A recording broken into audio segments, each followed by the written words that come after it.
नमस्ते दोस्तों, स्वागत है आप सभी का home science classes with Mohini ma'am में।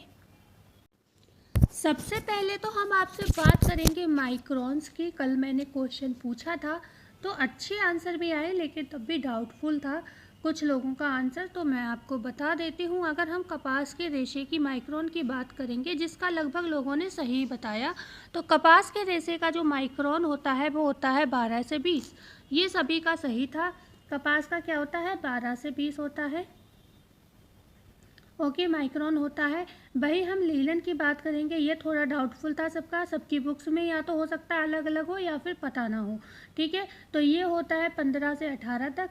ओके, और ये भी सब समझो एक एवरेज ही देते हैं, ये तो नहीं कि एग्जैक्ट हमेशा इतना ही होगा। लेकिन हाँ, बुक्स में जो मेरे पास अवेलेबल बुक्स में है, मैं वो आंसर आपको दे रही हूँ।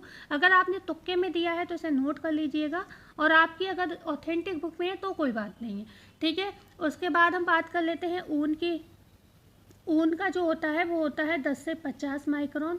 ठीक है, वही रेशम की अगर हम बात करते हैं, रेशम के माइक्रोन की अगर हम बात करते हैं, तो वो हो जाता है आपका 11-12। ठीक है, 11-12।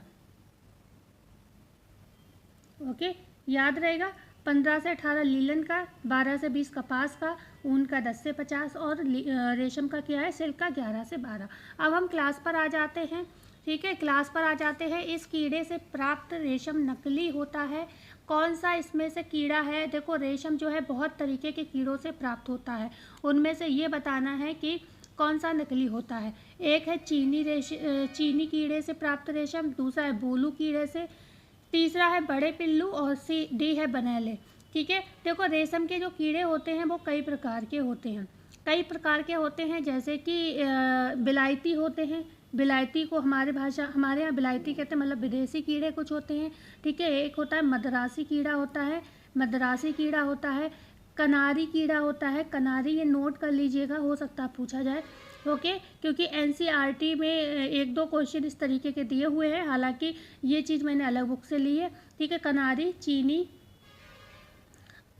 और एक होता अराकामी, और मुझे कुछ ऐसा लग रहा है अराकामी भी पूछा गया है। ठीक है, अराकामी, और एक होता है आसामी। ओके, ये होते हैं रेशम के कीड़ों की मुख्य प्रजातियां। इनमें से सबसे अच्छी प्रजाति, अगर ये भी नोट कर लीजिएगा, सबसे अच्छी प्रजाति कौन सी होती है, वो होती है चीनी, बूलू और बड़े पिल्लू। इससे प्राप्त जो रेशम होता है बहुत अच्छी क्वालिटी का माना जाता है। लेकिन जो बनेले कीड़ा होता है, इससे जो रेशम प्राप्त होता है वो बहुत ख़राब या नकली रेशम माना जाता है। ठीक है, ये बनेले कीड़े से जो रेशम प्राप्त होता है ये नकली होता है। इस तरीके से मतलब, और बनता किससे, यही जो है टसर के, जो टसर जानते हो, टसर पढ़ते हो, मैं इरेज कर देती हूँ। ओके, टसर पढ़ा है, टसर मैंने कल की क्लास में आपको बताया था। कल मैंने आपको बताया था रेशम दो प्रकार से में प्राप्त होता है। एक होता है स्वनिर्मित रेशम, जिसमें मैंने तीन प्रकार बताए थे, मूंगा रेशम, टसर रेशम और अरंडी रेशम बताया था। याद करो, कल की क्लास में नहीं देखा है तो कल की क्लास देखिएगा। तो टसर रेशम के जो कीड़े होते हैं वो ओक और बबूल पर पलते हैं, और बहुत अच्छी क्वालिटी का रेशम ये नहीं होता है। ठीक है, इसीलिए ये जो बनेले कीड़े से प्राप्त रेशम होता है यही टसर रेशम होता है। ठीक है, यही टसर रेशम होता है। टसर रेशम तो हर बुक में दिया हुआ है ना। तो ये कपड़ा घटिया और कड़ा होता है, और इसका रंग भी याद रखिएगा। बनेले का रंग कैसा होता है, बनेले का रंग जो होता है भूरा होता है। कैसा होता है, भूरा रंग होता है। बहुत इंपॉर्टेंट है, मैं एससीईआरटी से पढ़ा रही हूँ, बहुत नोट करके रखिएगा, ये प्रश्न पूछे जा सकते हैं। ठीक है, बहुत इंपॉर्टेंट प्रश्न है। तो इतना क्लियर हुआ, बढ़ते हैं। कल मैंने आपको बताया है, कल की क्लास देखिएगा। रेशम जो होता है दो तरीके का होता है, एक होता है स्वनिर्मित रेशम, दूसरा होता है उत्पादित रेशम। ठीक है, स्वनिर्मित में मैंने आपको 3 बताए थे। कौन कौन से बताए थे, मूंगा रेशम, टसर रेशम, अरंडी रेशम। अच्छा, स्वनिर्मित का मतलब क्या है, अपने आप जो रेशम निर्मित हो जाता है। जंगल वगैरह में क्या होता है, रेशम के कीड़े अपने आप अपनी प्रोग्रेस स्टार्ट कर देते हैं। तो स्वनिर्मित मतलब खुद से निर्माण हो रहा है इनका। ठीक है, इन्हें वातावरण अच्छा नहीं मिलता, भोजन अच्छा नहीं मिलता, कोई मतलब ओक की पत्तियां खा रहा है, कोई अरंडी की पत्तियां खा रहा है, ऐसे, तो उस हिसाब से रेशे होते हैं। लेकिन जो उत्पादित रेशम होता है वो पूरा मतलब सोचा समझा, जैसे कि पालन होता है ना, सेरीकल्चर जिसे कहते हैं, तो उसमें पूरा खाने का एक टाइम होता है, और मतलब सब कुछ फिक्स होता है, अच्छा वातावरण मिलता है, समय पर उन्हें कार्ड दिया जाता है, तो उस पर फिर उसको प्यूपा की स्टेज में मारा जाता है तो लंबा रेशम प्राप्त होता है। कई बार ऐसा होता है बाई चांस कीड़ा निकल जाता है तो उससे हमें कटा हुआ रेशम स्पन यार्न प्राप्त होता है। तो उत्पादित रेशम दो तरीके का होता है, लपेटा हुआ और कटा हुआ। ठीक है, तो हम बढ़ जाते हैं। रेशम के कीड़े का वैज्ञानिक नाम आपसे पूछा जाए तो बॉम्बेक्स मौरी है। उसके अलावा अभी हमने जो कीड़े के नाम बताए वो नॉर्मल नाम है। ठीक है, बढ़ते हैं क्वेश्चन नंबर 2। निम्नलिखित में से किस तत्व की उपस्थिति के कारण रेशम ताप का कुचालक होता है? भाई रेशम में ऐसा कौन सा तत्व होता है जिसकी वजह से ताप का यह कुचालक होता है? और ये चीज़ तो आपको पता है ऊन में भी होगी, है ना, ऊन में भी होगी, ऊन के विषय में भी पूछा जा सकता है। और लेकिन रेशम कुछ ज़्यादा ही होता है। रेशम जो होता है इसको ज़्यादा ताप का कुचालक होता है, उस पर तो प्रेस करनी ही मुश्किल काम है। क्या फाइब्रिन है, सेरेसिन है, प्रोटीन है, निम्न में से सभी? तो ताप का कुचालक। अच्छा, कुचालक का मैं मतलब आपको बता देती हूँ। कुचालक ऐसे पदार्थ होते हैं बच्चों, जो क्या होता है जिनमें ऊष्मा आसानी से नहीं गुजरती। ऐसे पदार्थ जिसमें क्या होता है ऊष्मा जो है आसानी से नहीं गुजरती। ठीक है, आसानी से नहीं गुजरती, जो ऊष्मा होती है आसानी से नहीं इसमें क्या होता है इंजेक्ट हो पाती है। ठीक है, कुचालक उसे कहते हैं। जैसे रुई है, कांच है, लकड़ी है, इनमें जो ऊष्मा है जल्दी प्रवेश नहीं करती है। ठीक है, लेकिन वही जैसे कि कॉटन की बात करें, कॉटन पे आप प्रेस अच्छे से कर सकते हो, नहीं चलेगा। ठीक है, लेकिन आप यहीं पर उतनी तेज प्रेस अगर रेशम पर कर दी तो वहीं पर पिघल के चिपक जाएगा बुरी तरीके से, कपड़ा ही गायब हो जाएगा और जहाँ पर प्रेस रखी होगी बिल्कुल दिखेगा ही नहीं, सब पिघल के किस पर प्रेस के ऊपर प्रेस की लेयर पर, इस्त्री की जो लेयर होती है उस पर आकर मतलब चिपक जाएगा। ठीक है, तो इसलिए जो रेशम होता है वो क्या होता है ताप का कुचालक होता है। तो कुचालक मतलब किसके कारण होता है? प्रोटीन के कारण। तो सेम चीज़ आपसे ऊन के विषय में भी पूछा जा सकता है। हाँ, लेकिन जो ऊन है उतना ज़्यादा इफेक्ट नहीं करता है जितनी जल्दी रेशम पिघलता है। रेशम जो है कुछ ज़्यादा ही ताप के प्रति प्रतिरोधी रहता है, ताप को बर्दाश्त नहीं कर पाता है बिल्कुल ही, लेकिन ऊन एक हद तक कर लेता है। ठीक है, रुई के इतना नहीं लेकिन थोड़ा बहुत कर सकता है। क्यों? क्योंकि ऊन भी एक प्रोटीन तंतु है, लेकिन ऊन में और तत्व भी पाए जाते हैं, सल्फर है, नाइट्रोजन है, जो कि इसमें नहीं पाए जाते। तो इस वजह से वो थोड़ा बर्दाश्त कर लेता है, लेकिन ये बिल्कुल नहीं बर्दाश्त कर सकता ताप को। क्वेश्चन नंबर 3 है, निम्नलिखित तंतुओं में सर्वाधिक लचीलापन पाया जाता है? ए है कपास में, बी है ऊन में, सी है रेशम में, डी है लिनन में। तो इस समय आपको आसानी हो रही होगी आंसर देने में, क्योंकि प्रश्न रेशम के चल रहे हैं, लेकिन आपको ये चीज़ क्लियर होनी चाहिए। इन सभी तंतुओं में सबसे ज़्यादा लचीला कौन सा है? रेशम है। आपसे पूछा जाए अगर मतलब इसका विशिष्ट गुरुत्व, क्योंकि अभी हमने माइक्रोन की बात की तो हमें आपको यहाँ पर इनके विशिष्ट गुरुत्व की बात कर लेते हैं। जैसे कि कपास का जो होता है 1.52 होता है और सेम रहेगा लीलन का भी यही रहेगा। ठीक है, 1.52। और यहीं पर अगर हम बात करते हैं किसकी? रेयॉन की, तो रेयॉन का भी सेम रहता है 1.52। ठीक है, कपास, लीलन और रेयॉन का जो गुरुत्व होता है विशिष्ट वो क्या होता है?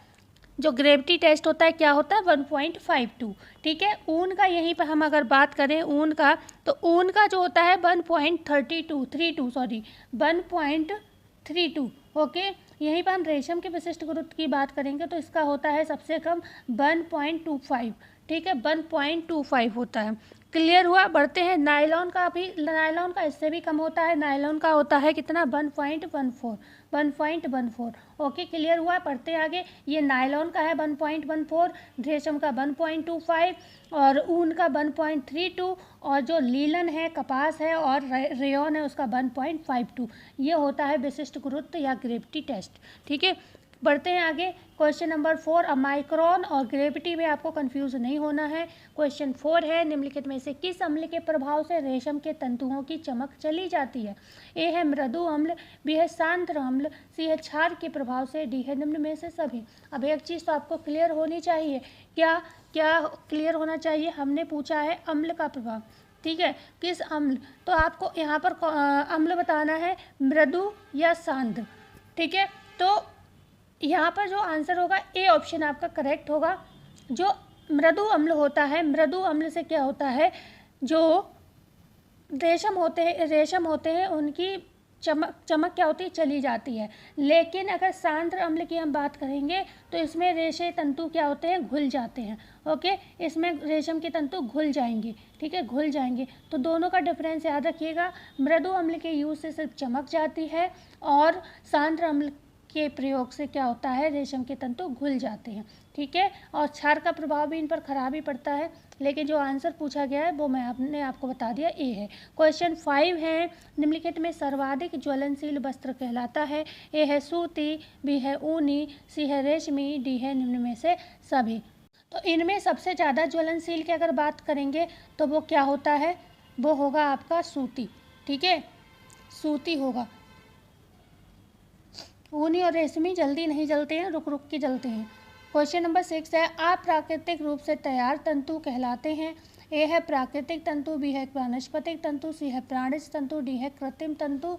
कृत्रिम तंतु को ही हम भौतिक तंतु कहते हैं, क्योंकि भौतिक तंतुओं के प्रयोग से इनको बनाया जाता है, या फिर अलग भाषा में इनको यांत्रिक तंतु कहते हैं, जैसे कि रेयॉन एक यांत्रिक तंतु है।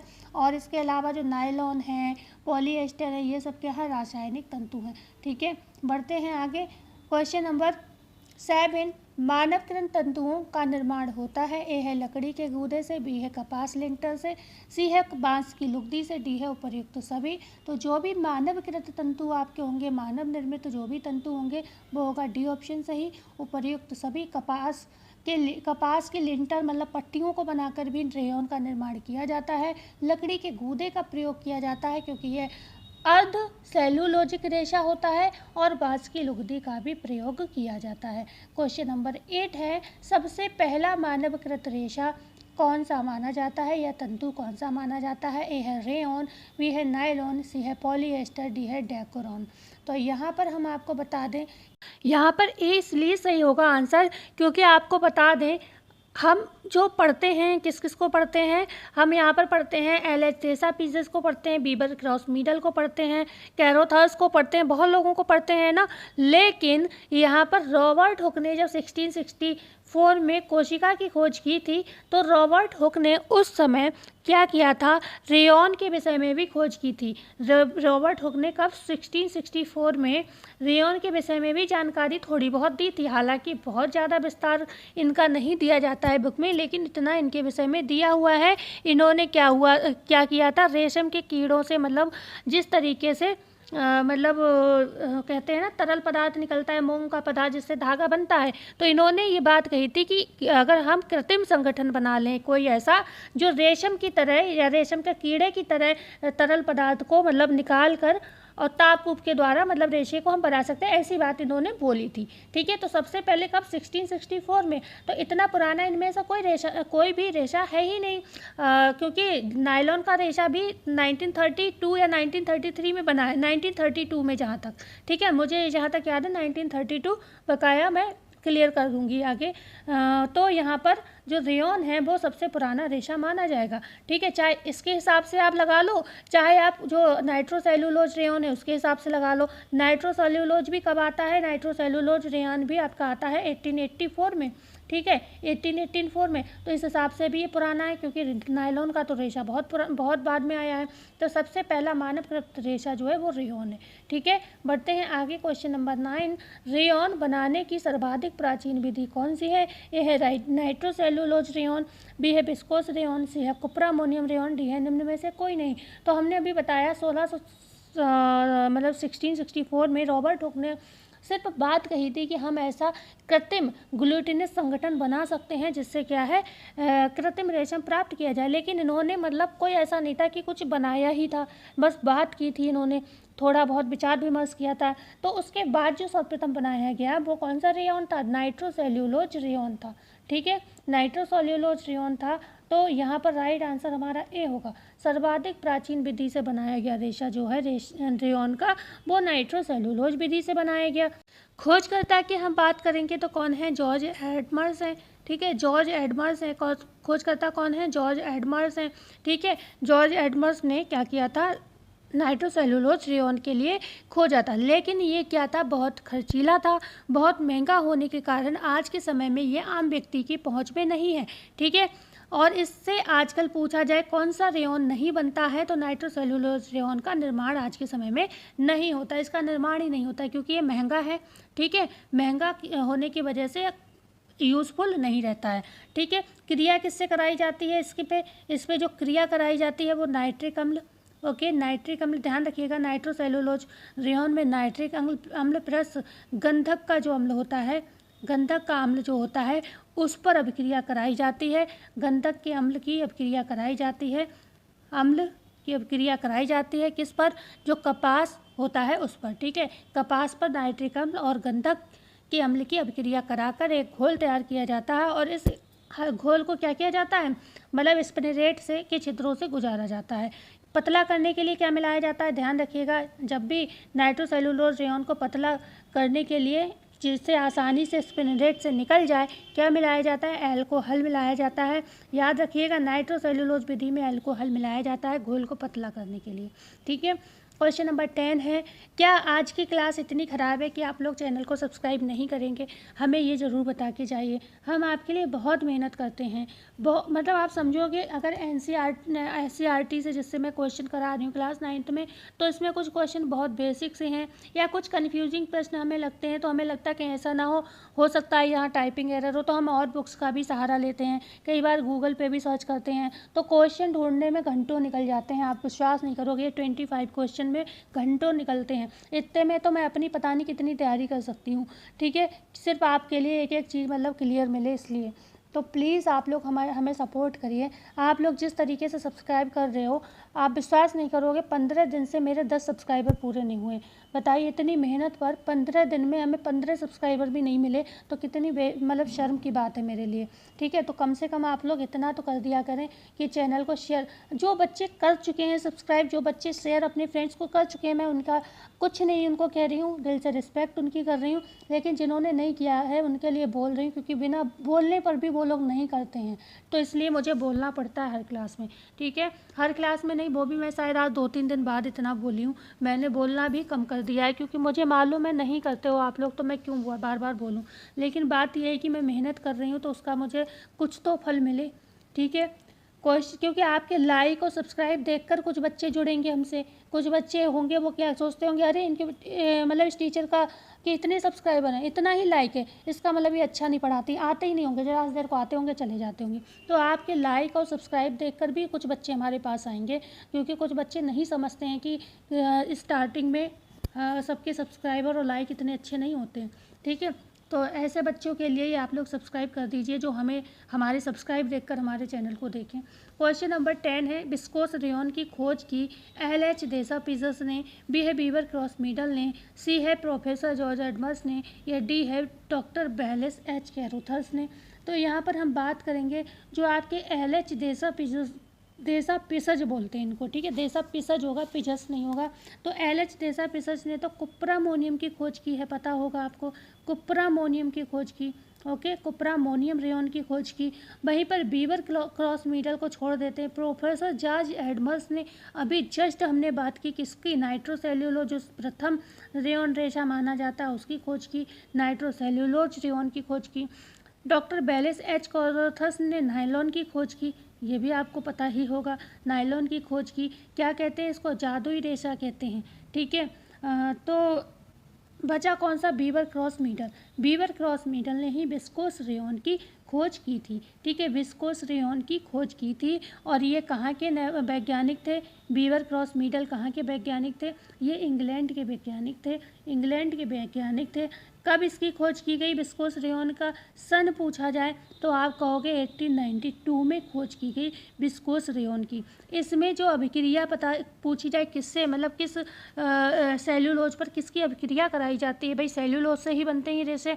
तो इसमें क्या करते हैं, CH2 का जो फुल फॉर्म होता है वो होता है कार्बन डाइसल्फाइड, कार्बन डाइसल्फाइड, और क्या कहते हैं, xanthated cellulose, carbon disulphide, carbon disulphide और जेंथेड सेल्यूलोज, जेंथेड सेल्यूलोज, से अभिक्रिया कराकर ये घोल विस्कोस रेयॉन का तैयार किया जाता है। और इसको ध्यान रखिएगा, कास्टिक सोडे का प्रयोग किस में किया जाता है, तो कास्टिक सोडे का प्रयोग भी आपके विस्कोस में किया जाता है। कास्टिक सोडे का प्रयोग किस में किया जाता है, ये भी विस्कोस में किया जाता है, क्योंकि बेशक तीनों विधियां जो हैं रेयॉन की सेल्यूलोज से निर्मित हैं, लेकिन तीनों को बनाने का प्रोसेस अलग है। अगर ऐसा नहीं होगा तो इनमें कोई डिफरेंस ही नहीं रह जाएगा। तो अभी हमने बताया था घोल को पतला करने के लिए एल्कोहल का प्रयोग किया जाता है नाइट्रोसेल्यूलोज रेयॉन में, और किसका, गंधक का अम्ल और कपास नाइट्रिक अम्ल है ना, HNO3 और H2SO4 का जो है नाइट्रोसेल्यूलोज में प्रयोग किया जाता है। अब हम आगे बात करेंगे किसकी, कुप्रामोनियम रेयॉन की। अच्छा, यहाँ पर ये क्वेश्चन भी दिया है मैंने बोला, जिसने ध्यान से सुना होगा वो इसका आंसर कर लेगा। नाइट्रोसेल्यूलोज रेयॉन बनाने के लिए किस विधि के अंतर्गत अभिक्रिया करके घोल तैयार किया जाता है? ए है H2SO4 NH2O, बी है H2SO4 + CH2, सी है HNO3 + H2SO4, डी है निम्न में से कोई नहीं। अब आपको यहाँ पर अभी जस्ट मैंने बोला HNO3 + H2SO4, H2SO4 के लिए हम क्या कहते हैं, गंधक का अम्ल, ठीक है, या फिर HNO3 को क्या कहते हैं, नाइट्रिक अम्ल, ओके। H2SO4 सल्फ्यूरिक अम्ल को कहते हैं गंधक का अम्ल, ठीक है। H2SO4 का क्या है, सल्फ्यूरिक अम्ल, 10 बार पढ़ाया होगा आपको, अभी मैंने कल की परसों की क्लास में भी बात की थी। सल्फ्यूरिक अम्ल H2SO4 सल्फ्यूरिक अम्ल, इसी को गंधक का अम्ल भी कहते हैं, ठीक है। तो सी ऑप्शन यहाँ बिल्कुल करेक्ट हो जाएगा, ओके। नाइट्रोसेल्यूलोज रेयॉन बनाने के लिए HNO3 जिसे नाइट्रिक अम्ल कहते हैं, H2SO4 जिसे गंधक का अम्ल या सल्फ्यूरिक अम्ल कहते हैं, इससे अभिक्रिया कराई जाती है और घोल को पतला करने के लिए एल्कोहल का प्रयोग किया जाता है। क्वेश्चन नंबर 12 है, किस प्रकार के रेयॉन को बनाने में कास्टिक सोडा की अभिक्रिया आवश्यक है? ए है नाइट्रोसेल्यूलोज रेयॉन, बी है कुप्रामोनियम रेयॉन, सी है विस्कोस रेयॉन, डी है निम्न में से सभी। अभी जस्ट बताया मैंने, विस्कोस रेयॉन में कास्टिक सोडा इंपॉर्टेंट होता है, जैसे कि नाइट्रोसेल्यूलोज में एल्कोहल। क्वेश्चन नंबर 13, कुप्रामोनियम रेयॉन का निर्माण सर्वप्रथम कब हुआ? 1892, 1890, 1884, 1835, ठीक है। हाँ, अभी मैं नाइलॉन उसमें कन्फ्यूज़ हो रही थी, नायलॉन वाले में कंफ्यूज हो रही थी, मैंने बताया था, मैं आगे आपको बता दूंगी। ये है नायलॉन का, 1935 में क्या आया था, नायलॉन, ओके। ये मैं थोड़ा कंफ्यूज थी डेट में, कोई नहीं, क्लियर हो गया। कैरोथर्स ने बनाया था, इतना तो पता ही है, ठीक है। क्वेश्चन है हमारा क्या, कुप्रामोनियम रेयॉन के विषय में है, जिसकी खोज होती है, बी ऑप्शन से होगा 1890 में, ओके। अब हम बात करेंगे 1884 में, तो जो सबसे पहले आया नाइट्रोसेल्यूलोज रेयॉन।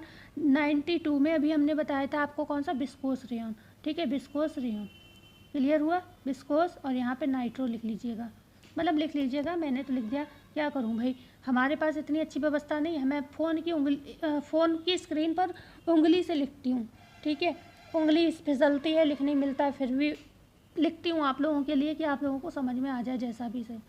क्वेश्चन नंबर 14, ऐसा नहीं, मैंने जो इस चैनल पर वो देखा है कि आपके 1000 2-2 हज़ार व्यूज़ होते हैं, वहाँ पर सिर्फ रीजन, ऐसा नहीं वो कंटेंट को स्पेशल पढ़ा रहे हैं आपको, ठीक है, वो तो SCRT भी नहीं पढ़ा रहे हैं, सिर्फ PYQs आपको पढ़ा रहे हैं, और आप रोज़ PYQ उनकी घंटों की क्लास देख लेते हो, क्यों देख लेते हो, बस वहाँ पर सुंदर सुंदर लिख लेते हैं वो लोग, क्योंकि उनके पास पूरी व्यवस्था है, वो लोग पूरे मतलब बड़े बड़े कोचिंग के इंस्टीट्यूट हैं, वहाँ पर पूरा सिस्टम है, सब कुछ आपको क्लियर मिलता है। यहाँ थोड़ा सा धुंधलापन दिखता है आपको, क्योंकि फ़ोन पर लिखना थोड़ा आसान नहीं होता है, कई चीज़ें मैं सिर्फ बोलती रहती हूँ इसलिए, क्योंकि इस स्क्रीन पर लिख ही नहीं मिलता है, फ़ोन की स्क्रीन जरा सी होती है, उस पर नहीं लिखते बनता है, और वहाँ आप जो देखते हो वो एक डिजिटल सिस्टम होता है, वहाँ वो आराम से मतलब पूरा सिस्टम होता है, इसलिए वो लिखते हुए आपको सुंदर सुंदर दिखता है, ठीक है। तो इसलिए आप लोग हमें सपोर्ट और नहीं करते हो, ये भी हमें समझ में आता है, लेकिन क्या कर सकते हैं, आप लोगों को चमक दमक पसंद है, किसी की मेहनत थोड़ी ना पसंद है। विस्कोस रेयॉन के रेशों में धारियाँ पाई जाती हैं, घुमावदार, चमकदार, टेढ़ी मेढ़ी, या ए भाभी दोनों। तो यहाँ पर राइट आंसर होगा डी ऑप्शन, ए भाभी दोनों। विस्कोस रेयॉन के जो रेशों में धारियाँ होती हैं वो घुमावदार होती हैं और चमकदार भी होती हैं। क्वेश्चन नंबर 15, रेयॉन के लिए सर्वाधिक उपयुक्त ब्लीच कौन सा है? ए हाइड्रोजन परऑक्साइड, बी है क्लोरीन, सी है सल्फ्यूरिक अम्ल, डी है सोडियम हाइड्रोसल्फाइड। तो यहाँ पर जो आंसर होगा हमारा सही कौन सा होगा? ए ऑप्शन सही होगा, हाइड्रोजन परऑक्साइड, ठीक है। हाइड्रोजन परऑक्साइड जो है रेयॉन के लिए सर्वाधिक उपयुक्त ब्लीच माना जाता है। आपसे अगर पूछा जाए रेयॉन, दूसरा पूछा जाए ऊन, ठीक है, ऊन हो गया, नायलॉन हो गया, इन सभी रेशों पर हाइड्रोजन परऑक्साइड का ब्लीच जो होता है अच्छा रहता है। ठीक है, क्योंकि ऊन पर भी थोड़ा प्रॉब्लम रहता है, हर तरीके का ब्लीच व्लीच नहीं कर सकते, लेकिन हाइड्रोजन परऑक्साइड जो है इसके लिए भी मतलब फ़ायदेमंद रहता है। बकाया क्लोरीन हानिकारक है ऊन पर, सल्फ्यूरिक अम्ल तो बहुत ही हानिकारक होता है ऊन के ऊपर। ठीक है, तो यहाँ पर हाइड्रोजन परऑक्साइड जो होता है वो क्या होता है, लगभग ऊन है, रेशम है, नायलॉन है, सॉरी रेशम पर तो ब्लीच किया ही नहीं जाता, रेयॉन है, ऊन है और नायलॉन, इन तीनों पर हाइड्रोजन परऑक्साइड जो होता है फ़ायदेमंद रहता है। यहीं पर कपास की बात करेंगे तो सोडियम हाइड्रोक्लोराइड जो है, ठीक है, हाइड्रोक्लोराइड, और यहाँ पर सल्फाइड दिया है सोडियम हाइड्रोसल्फाइड, ये भी ऊन के लिए मतलब अच्छा ब्लीच माना जाता है। ठीक है, तो सोडियम हाइड्रोसल्फाइड ऊन के लिए अच्छा है, सोडियम हाइड्रोक्लोराइड कपास के लिए अच्छा है। इन्हें एक जगह नोट कर लेना जो आपको दिक्कत ना हो, ये क्वेश्चन बहुत पूछे जाते हैं। क्वेश्चन नंबर 16, रेयॉन किस प्रकार के अम्ल से नष्ट हो जाता है? ए है कार्बनिक अम्ल, बी है कार्बनिक अम्ल, सी है सल्फ्यूरिक अम्ल, डी है निम्न में से कोई नहीं। तो रेयॉन जो है किस प्रकार के अम्ल से जो है नष्ट हो जाता है ये बताना है। तो यहाँ पर राइट आंसर होगा, यहाँ हमारा राइट आंसर होगा ए ऑप्शन बिल्कुल सही होगा। अब कार्बनिक अम्ल से क्या होता है, रेयॉन नष्ट हो जाता है, और जो कार्बनिक अम्ल है इनका कोई प्रभाव इन पर खराब नहीं पड़ता है, ये इनके लिए सही रहते हैं। ठीक है, बढ़ते हैं आगे। क्वेश्चन नंबर 17, कोयला, पानी, हवा के संयोग से निर्माण होता है। ए है रेयॉन का, बी है नायलॉन का, सी है प्राकृतिक का, डी है वानस्पतिक का। तो यहाँ पर हमारा राइट आंसर होगा नायलॉन। जो रासायनिक रेशे होते हैं उनमें कोयला, पानी, हवा, इन सब चीज़ों का प्रयोग करके रेशा तैयार किया जाता है। क्वेश्चन नंबर 18 है यहाँ पर, अणुवीक्षणीय रचना में नायलॉन का रेशा दिखता है, पारदर्शी, चिकना, गोलाकार या उपर्युक्त सभी। तो यहाँ पर सभी सही होगा। जो आप अणुवीक्षणीय रचना में क्या करते हो, जब उसको काटते हो, ठीक है, काटते हो रेशे को, तो कैसा दिखता है, ये पारदर्शी दिखता है, चिकना दिखता है, गोलाकार भी दिखता है। ठीक है, डेक्रोन या टेरिलीन के निर्माण में सहायक तत्व क्या है? यहाँ पर आपको इंपॉर्टेंट चीज़ें मिलेंगी, ऐसी चीज़ें जो आपके नेट में भी कोड में पूछी जाती हैं। डेक्रोन या टेरिलीन के निर्माण में सहायक तत्व क्या है? डाई मिथाइल है, या फिर टेलीफेलेट है, या फिर ग्लाइकोल है, या डी है उपर्युक्त सभी सही हैं। तो यहाँ पर भी आपका डी ऑप्शन बिल्कुल करेक्ट होगा। जो आपका टेरिलीन या डेक्रोन बनाया जाता है, इसमें डाई मिथाइल, टेलीफेलेट, ग्लाइकोल, इन तीनों का प्रयोग किया जाता है। ठीक है, तीनों का प्रयोग करके मतलब ये तीनों सहायक तत्व होते हैं इसके निर्माण के लिए। क्वेश्चन नंबर 20 है, एसिटिलीन की क्रिया निम्न में से किस रेशे में की जाती है? एसिटिलीन, देखो इन्हें पकड़ते चलिएगा, इन्हें नोट कर लीजिएगा एक जगह। एसिटिलीन की क्रिया क्या डेक्रोन में, एक्रिलॉन में, टेरिलीन में या नायलॉन में? तो जो आपकी एसिटिलीन की क्रिया होती है वो किस रेशे में की जाती है? वो की जाती है आपके एक्रिलॉन में। ठीक है, बी ऑप्शन करेक्ट होगा यहाँ पर। जब एक्रिलॉन बनाया जाता है तो इसमें सबसे पहले क्या करते हैं, अमोनिया प्लस अमोनिया, ठीक है, अमोनिया प्लस क्या करते हैं, प्राकृतिक गैस। ठीक है, प्राकृतिक गैसों का क्या किया जाता है यहाँ पर, मिश्रण। ओके, प्राकृतिक गैसों का मिश्रण बनाया जाता है, अमोनिया प्लस प्राकृतिक गैसों का मिश्रण बनाया जाता है। फिर इस मिश्रण पर किसकी, एसिटिलीन की क्रिया की जाती है। जब एसिटिलीन की क्रिया हो जाती है, ओके, क्रिया हो जाती है, जिससे एक पदार्थ प्राप्त होता है, मतलब इस क्रिया से एक पदार्थ बनता है, वो होता है एक्रिलो नीट्रॉल। ठीक है, नीट्रॉल, एक्रिलो नीट्रॉल, ट्रॉल होगा, ला हो रहेगा यहाँ पर। ठीक है, एक्रिलो नीट्रॉल मतलब प्राप्त होता है, और फिर इसको क्या करते हैं, स्पिनरेट के द्वारा क्या होता है, इसको गुजारा जाता है, और फिर मतलब धागे बन जाते हैं, उसके बाद वस्त्र बनाया जाता है। क्वेश्चन नंबर 21 है, उत्प्रेरित एस्टर का प्रयोग किस रेशे में किया जाता है? क्वेश्चन नंबर ए है आर्लॉन व एक्रिलॉन, बी है डेक्रोन व टेरिलीन, सी है ए व बी दोनों, डी है निम्न में से कोई नहीं। तो हम बात करेंगे डेक्रोन या टेरिलीन की। यहाँ पर डेक्रोन या टेरिलीन सही होगा। हमने बताया जब इसका निर्माण होता है तो डाईमिथाइल का प्रयोग किया जाता है, टेलीफेथलेट का प्रयोग किया जाता है और ग्लाइकोल का प्रयोग किया जाता है, अभी बताया ऊपर। लेकिन इसमें एक उत्प्रेरित तत्व का प्रयोग किया जाता है जिसे हम कहते हैं उत्प्रेरित एस्टर। ठीक है, क्या कहते हैं, उत्प्रेरित एस्टर। ठीक है, तो उत्प्रेरित एस्टर का प्रयोग किसमें किया जाता है, डेक्रोन व टेरिलीन में। क्वेश्चन नंबर 21 है, एथिलीन व हाइड्रोक्लोरिक अम्ल की रासायनिक प्रक्रिया किसमें कराई जाती है? ए है ऑर्लॉन, बी है डेक्रोन, सी है नायलॉन, डी है नेप्थनॉल। तो यहाँ पर एथिलीन और हाइड्रोक्लोरिक अम्ल की अपक्रिया की बात कर रहे हैं, तो यहाँ पर जो राइट आंसर होगा वो हमारा हो जाएगा ऑर्लॉन, ए ऑप्शन बिल्कुल करेक्ट हो जाएगा।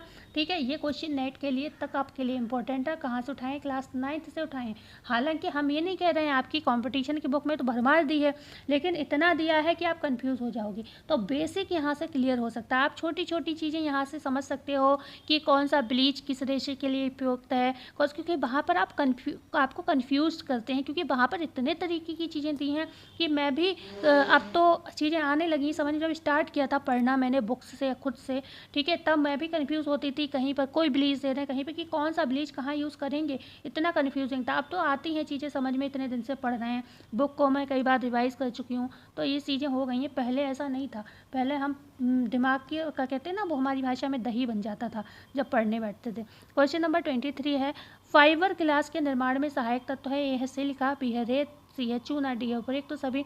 तो फाइबर ग्लास से जो वस्त्र बनते हैं या निर्माण होता है, वस्त्र क्या यहाँ से आप जानते हो, कुछ कॉटन्स वगैरह बनाए जाते हैं, प्लास्टिक शीट्स वगैरह बनाई जाती हैं, ठीक है। तो यहाँ पर सिलिका, रेत और चूना फाइबर ग्लास से मतलब फाइबर ग्लास का निर्माण इन तीनों से होता है, सिलिका, रेत और चूने से।